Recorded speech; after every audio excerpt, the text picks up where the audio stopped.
The only common term is impingement, and that means you're pinching something. That's the easiest way to look at it. Hip impingement is a new problem that's been shown.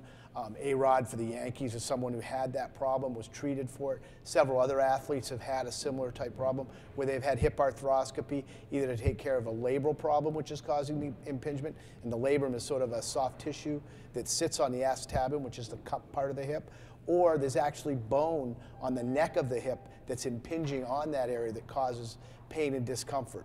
Shoulder impingement relates to where the rotator cuff can get it pinched between the ball and the acromion, which is a part of the shoulder blade up above. And I'll show you on this model exactly where that is. And when we look at that, it's where if I put my finger right here on the rotator cuff tendon and then moved it up, it would pinch right under this bone here.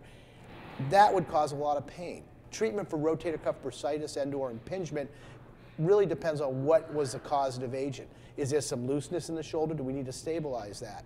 Is there a specific activity they're doing? We need to cut back on that activity and then get their motion back. It can be related to limited motion in the shoulder as well. So you really need to be evaluated by someone, and then potentially it's going to be something as simple as rest and anti-inflammatory medications. It could be therapy to strengthen the muscles and move things, potentially an injection.